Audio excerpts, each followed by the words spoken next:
Las relaciones entre Estados Unidos y China se han deteriorado notablemente en los últimos tiempos. La retórica diplomática se ha intensificado. Los políticos de Washington piden medidas duras. Analistas y expertos militares predicen varios escenarios de conflicto. La mayoría de ellos se producirán supuestamente debido a la decisión de China de incorporar Taiwán por la fuerza a su sistema político. Sin embargo, cabe señalar que, a pesar de que China figura en la lista de las principales amenazas para Estados Unidos desde la era de la administración de Donald Trump, el desarrollo de soluciones militares contra China comenzó mucho antes. Bajo el mandato de Barack Obama, cuando Henry Kissinger y Zbigniew Brzezinski abogaban activamente por la amistad con el Imperio del Medio bajo la apariencia del G2 o Quimérica, el Pentágono ya trabajaba en opciones de guerra contra China.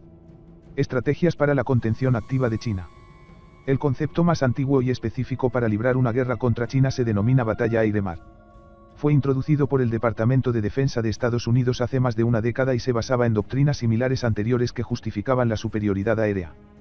Por ejemplo, ya en 1992, el comandante aliado de la OTAN, almirante James Stavridis, señaló la importancia de crear una fuerza combinada aérea y de otro tipo para asegurar la victoria. Este concepto se basa en la primera doctrina de batalla aire-tierra, desarrollada por las fuerzas de la OTAN para el Teatro Europeo de Operaciones Militares en los años 70 a 80 para contrarrestar a la Unión Soviética. Se basa en ataques profundos, pero a diferencia del concepto de la Guerra Fría, la batalla aire-mar describe operaciones integrales en las 5 esferas, aire, tierra, mar, espacio y ciberespacio, para crear una ventaja. También pretende proteger la retaguardia propia en las mismas esferas. A finales de 2011, el secretario de Defensa de Estados Unidos aprobó el concepto de batalla aire-mar como un paso necesario en la reforma de las Fuerzas Armadas estadounidenses, para lo que se creó un departamento especial. La introducción de este concepto como doctrina oficial permitió el inicio de las críticas a algunas disposiciones para perfeccionarlo. Algunos autores, en particular, sugirieron que la planificación militar contra China debería realizarse teniendo en cuenta la sociedad china contemporánea, en la que existen diversos problemas internos, diversidad étnica, más de 50 minorías, entre las que uigures, tibetanos y mongoles se han mostrado recientemente poco amigos del centro político, tendencias de separatismo regional, desequilibrio en el desarrollo económico, especialmente entre las regiones costeras y las del interior. Es decir, ya se ha hecho hincapié también en la desestabilización interna de China. Desde 2013, se ha actualizado constantemente, lo que fue criticado por Beijing. Aproximadamente al mismo tiempo, también se estaba desarrollando activamente una estrategia de control del mar. Se basa en el uso de los medios disponibles y limitados para privar a China del uso del mar dentro de la primera cadena de islas y proteger su espacio marítimo y aéreo en ella. Esto establece su propio dominio en el espacio aéreo y marítimo fuera de la cadena insular. No debían realizarse operaciones de penetración en el espacio aéreo chino. La prohibición de estas acciones se interpretó como la necesidad de reducir la posibilidad de una escalada nuclear, así como de facilitar el inicio de negociaciones y el fin de la guerra. En lugar de la escalada, esta estrategia utiliza el estrangulamiento económico para agotar a China hasta el punto de que ella misma trataría de poner fin a la guerra lo antes posible. El elemento de prohibición de esta campaña crea una zona de exclusión marítima dentro de la primera cadena de islas. Estados Unidos utilizará su fuerza submarina dominante, sus minas y sus medios aéreos para asegurar la zona hundiendo los barcos que lleguen. El elemento de defensa empleará toda la gama de recursos militares estadounidenses para proteger a los aliados que decidan ayudar activamente a Estados Unidos. La flota de superficie y los medios aéreos se alejarían del territorio continental chino, obligando a China a luchar a mayores distancias, lo que permitiría a las fuerzas estadounidenses y aliadas atacar como parte de una defensa integrada aire-mar de sus propios territorios. La campaña de dominio se llevaría a cabo fuera del alcance de la mayoría de los medios chinos, prohibiendo la navegación en los estrechos a lo largo de la cadena de islas de Indonesia y la costa occidental de América. La campaña consiste en utilizar una combinación de plataformas aéreas, marítimas, terrestres y comerciales arrendadas para interceptar y desviar los superpetroleros y portacontenedores necesarios para la economía china. Estas dos estrategias son básicas en los planteamientos bélicos estadounidenses contra China, que se van adaptando a medida que cambian las condiciones. Posibles escenarios futuros. Para comprender la línea de pensamiento de los militares estadounidenses, es interesante recurrir a un reciente documento colectivo titulado Crossing the Strait, China's Military Prepares for War with Taiwan, publicado por la Universidad de Defensa Nacional de Estados Unidos. En él, varios autores describen la modernización del EPL según la cual, mientras las perspectivas de una unificación pacífica se reducen, el menú de opciones de intimidación militar y guerra de China se amplía. El traqueteo de armas en tiempos de paz, que es más útil para disuadir a Taiwán de perseguir la independencia de jure, se ha vuelto más rutinario y variado. Creen que Taiwán será el objetivo de Beijing como prioridad a largo plazo, pero los objetivos específicos a corto plazo fluctuarán en función de las condiciones cambiantes. El cálculo de la RPC respecto a forzar a la isla vendrá determinado por la forma en que Beijing sopese los costes, beneficios y riesgos frente a los objetivos específicos a corto plazo. Estos cálculos cambiarán en consecuencia en las próximas décadas, dependiendo de la trayectoria futura de la RPC. Los autores sugieren dos opciones principales para una solución, como son: un esfuerzo concertado para mejorar las capacidades de defensa de Taiwán y centrarlas en aumentar los costes y riesgos asociados a las opciones militares de la RPC. Estos esfuerzos deberían centrarse en acciones específicas para mejorar las capacidades militares más que en medidas simbólicas de apoyo estadounidense a Taiwán. Influencia sobre los dirigentes del PCC para que apoyen la posibilidad de una unificación pacífica. La paradoja es que la propia China está interesada en la unificación pacífica. Sin embargo, Washington no puede confiar en que este proceso esté en consonancia con su objetivo. De lo contrario, no provocarían a China y continuarían con la militarización de Taiwán y los países de la región. En cuanto a las estrategias militares, Estados Unidos baraja varias opciones para las acciones de China contra Taiwán. Aplicar la contención. Establecer gradualmente una posición de superioridad militar. Extender el control administrativo de China dentro de la defensa aérea de Taiwán y posiblemente sobre algunas de las islas periféricas de Taiwán. Obtener beneficios políticos internos. Poner a prueba la determinación de Estados Unidos. Asumiendo que el ELP utilizará toda la gama de capacidades, desde ataques con misiles aéreos, bloqueo naval y asaltos anfibios hasta operaciones de información y ciberataques, Estados Unidos está pensando en consecuencia en una posible respuesta adecuada. Guerra semipartisana en un entorno urbano. El ejército estadounidense está prestando especial atención a la llamada guerra urbana, ya que China tiene su propio sinónimo para ella. Chen Shizozozan. Los líderes militares chinos también se refieren a este método nada menos que como golpear ratones en una tienda de porcelana. Es decir, realizar algo muy difícil que podría tener graves consecuencias, por lo que hay que tener mucho cuidado. Tras estudiar detenidamente los textos doctrinales pertinentes del EPL sobre la guerra urbana, los expertos estadounidenses han llegado a la conclusión de que existen ciertos significados jerárquicos que enlazan con una comprensión sistémica de la guerra urbana. Se estudió la experiencia de las Fuerzas Armadas estadounidenses en Irak y Siria. Sigue. Como respuesta a la guerra urbana en China, Estados Unidos propone repensar el grado de preparación de la población militar y civil de la isla para la defensa nacional. Plantean el llamado diseño militar conforme, un concepto de integración de la funcionalidad de los sensores y las armas en los contornos naturales de los buques y aviones de guerra, que podría extenderse al diseño del paisaje urbano. La experiencia de las unidades antiterroristas estadounidenses, estacionadas alrededor del Capitolio en Washington, podría utilizarse con este fin. Otra sugerencia es utilizar municiones convencionales y tecnología comercial. Como demostraron las fuerzas de la coalición en Irak de 2004 a 2011, las municiones militares convencionales dispersas en los primeros días del conflicto, combinadas con la moderna electrónica comercial y el ingenio, ayudaron a la resistencia iraquí a montar una campaña mortífera y eficaz contra Estados Unidos y sus aliados. Se utilizaron artefactos explosivos improvisados para atacar vehículos de la coalición y tender emboscadas. En consecuencia, los talleres de reparación de motocicletas y scooters de las calles de Taipei pudieron reutilizarse rápidamente para usos militares. Es probable que Estados Unidos ya esté formando instructores en Taiwán para llevar a cabo operaciones de insurgencia. Al menos, esos métodos son coherentes con la guerra especial de las Fuerzas de Operaciones Especiales de Estados Unidos. Y Taiwán forma parte de la zona Indo-Pacífica de responsabilidad del Mando de Operaciones Especiales de Estados Unidos, SOCPAC.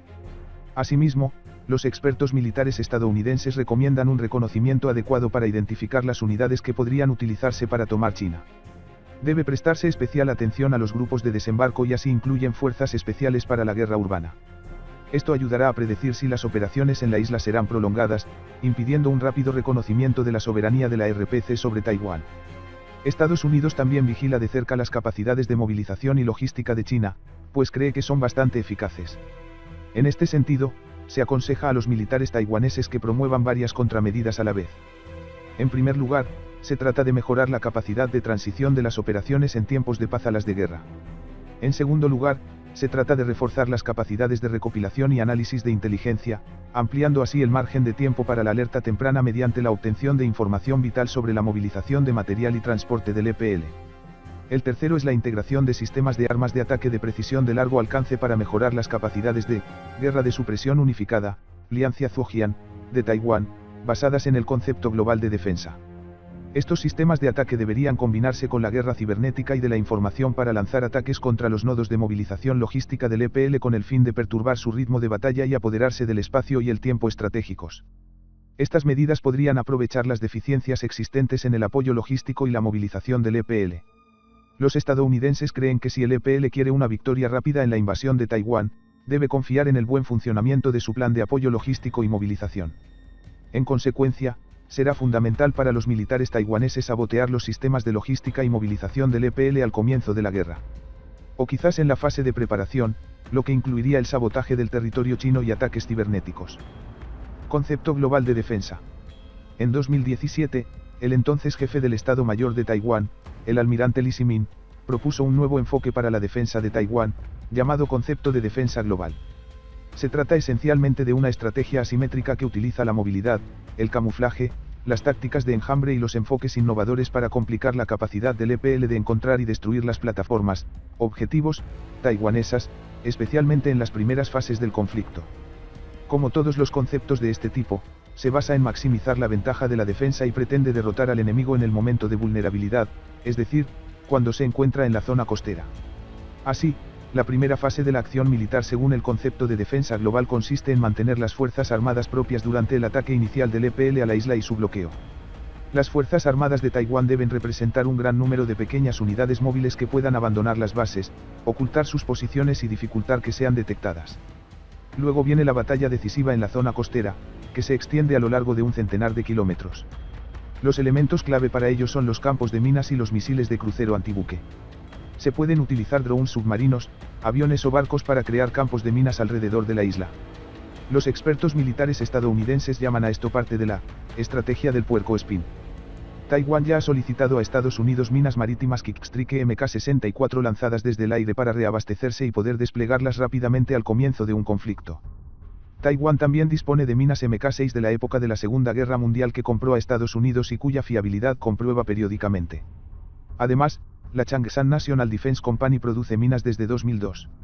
En cuanto a los misiles, Taiwán dispone actualmente de los antibuques Yongfeng montados en camiones que pueden esconderse en un lugar apartado para evitar los golpes iniciales y luego atacarlos cuando los buques del EPL empiecen a cruzar el estrecho. Para evitar los ataques de represalia, deben cambiar inmediatamente de ubicación. La tercera fase del concepto global de defensa pretende destruir al enemigo en la zona de playa, que se extiende unos 40 kilómetros desde los lugares de desembarco propuestos. En esta fase, la Armada de Taiwán debe colocar minas tanto en aguas profundas como en aguas poco profundas cerca de las posibles zonas de desembarco.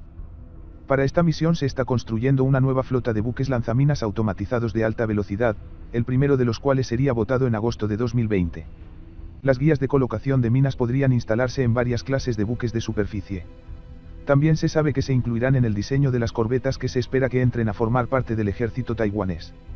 Debido a los campos de minas, los primeros buques de invasión se verán obligados a reducir su velocidad y entonces les atacarán enjambres de pequeñas lanchas rápidas de ataque y misiles de crucero antibuque lanzados desde camiones.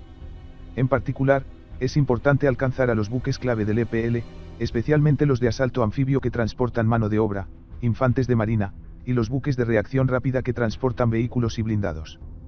Para tener éxito en esta campaña, Taiwán debe contar con un importante arsenal de municiones, ya que depender de los suministros de los aliados durante el conflicto será difícil debido al posible bloqueo de la isla por parte del EPL. También es necesario contar con un número suficiente de personal. Esta es probablemente la razón por la que Taiwán decidió a finales del año pasado aumentar a un año el periodo de servicio militar obligatorio. El servicio militar será obligatorio desde el 1 de enero de 2024. Por el momento, el principal problema sin resolver para la aplicación de este modelo es el estancamiento del presupuesto de defensa de Taiwán, que no puede mantener una inversión suficiente tanto en la defensa costera asimétrica como en las capacidades convencionales de ataque de largo alcance. La experiencia ucraniana y enfoques más amplios. Los expertos estadounidenses también destacan el papel de los vehículos aéreos no tripulados en el conflicto de Ucrania, y sugieren que estos activos serían muy utilizados en una posible guerra en Taiwán. Creen que se necesita una combinación de capacidades de la Fuerza Aérea, en la que se utilizarán aviones tripulados y drones que puedan alcanzar los sistemas de armas chinos para destruirlos rápidamente. Solo que, a diferencia de los utilizados en Ucrania, los UAV de las fuerzas aéreas estadounidenses necesitarán mayor alcance, capacidad de supervivencia, autonomía y sofisticados sensores y cargas útiles para poder utilizar una verdadera influencia coercitiva. Esto requiere equilibrar la creación de un gran número de drones de bajo coste con los requisitos estratégicos y operativos a los que se enfrentan las fuerzas aéreas estadounidenses en la región Indo-Pacífica. Por último, en Estados Unidos existe el convencimiento general de que China utilizará una estrategia combinada con respecto a Taiwán, que entra dentro del concepto de zona gris. Por lo tanto, la oposición a Beijing no puede llevarse a cabo exclusivamente por medios políticos o militares. En este sentido, los expertos del American Enterprise Institute sugieren que Estados Unidos aproveche las vulnerabilidades de China en 4 áreas. Económica, fuerte reducción de la dependencia estadounidense de China y búsqueda de mercados alternativos. Diplomática, contrarrestar las medidas coercitivas de China reforzando las alianzas. Militar, estabilización del equilibrio militar en Asia mediante la inversión en capacidades críticas de defensa. Socavar los esfuerzos de China para presionar al gobierno taiwanés y disuadir al Partido Comunista Chino de atacar Taiwán. Democrática, contrarrestar la erosión de los derechos humanos por parte de China con la ayuda de amigos en Xinjiang, Tíbet, Hong Kong y otros lugares. Aquí vemos un nuevo desarrollo de la estrategia de batalla aire-mar. Por lo tanto, es necesario vigilar no solo el complejo militar industrial de Taiwán, las entregas de armas estadounidenses y las reformas en curso de Taipei, sino también otras dimensiones que pueden utilizarse para aplicar herramientas de guerra híbrida contra China.